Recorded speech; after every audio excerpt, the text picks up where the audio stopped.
Hello and welcome back to the Codeigniter series. In the last video you learned what MVC is, and now you're ready to go ahead and start using Codeigniter. Before we're actually able to use it, we need to download, install, and configure it. So that's what we're going to do in this lesson. Let's go ahead and open up our browser. Once you do that, go to codeigniter.com. And on this page you can see download Codeigniter.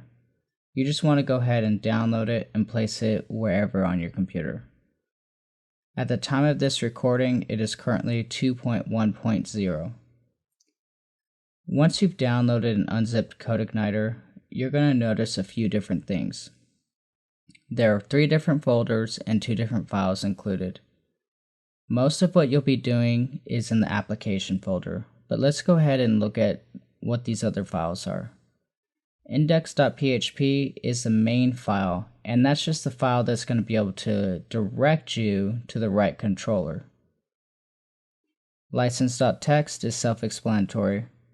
The system folder contains everything that makes Codeigniter actually work, so you don't want to make any changes in here unless you know what you're doing.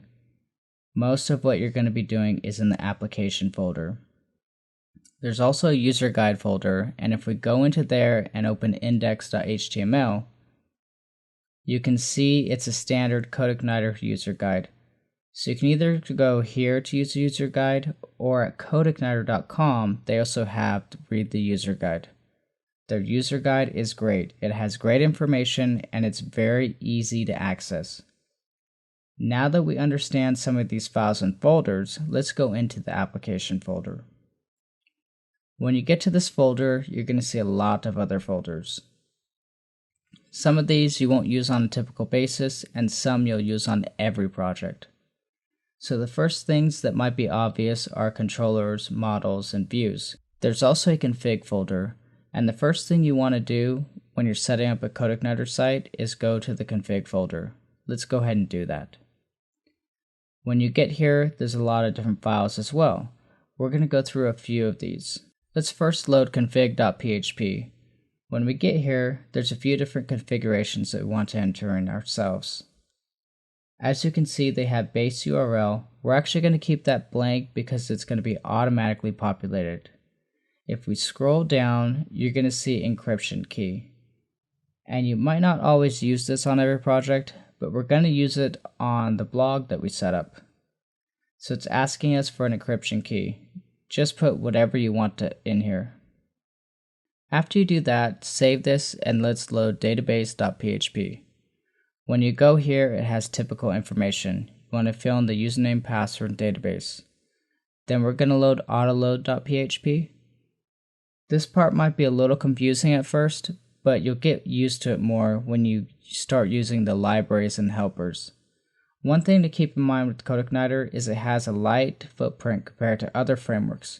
One of the reasons why is because you're going to manually load some of the libraries and helpers. One thing we're going to use on every single controller is the database. To go ahead and take advantage of using this database library on every controller, we're going to put it inside of this autoload array. Let's also add session.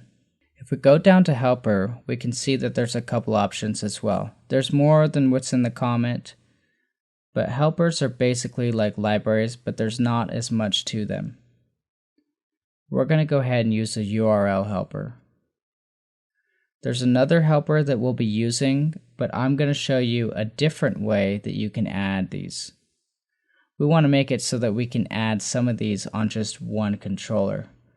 The reason is because if you're not going to use any of the libraries on every controller, then it may be better to add them manually in each controller.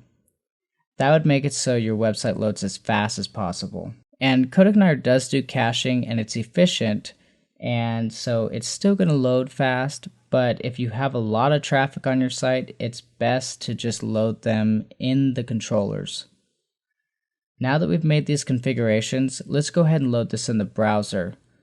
So you're going to either want to upload this to your own web host, or if you're using like a LAMP stack, you know where to go. When you pull up Codeigniter, if you've done everything correctly, you're going to see Welcome to Codeigniter, and it gives a little information for you. And you can see where all the HTML is located and where the controller is located. It also tells you if you're using Codeigniter for the first time, you should check the user guide. I'd highly recommend using the user guide side by side with the video series to get the best grasp of Codeigniter possible. Codeigniter really is that simple to get set up. This video went ahead and downloaded, installed, and configured Codeigniter, and in the next video, we're going to make our first model view and controller. This is where you're actually going to see some of the benefits of Codeigniter, and you're going to be very interested on using this for all projects.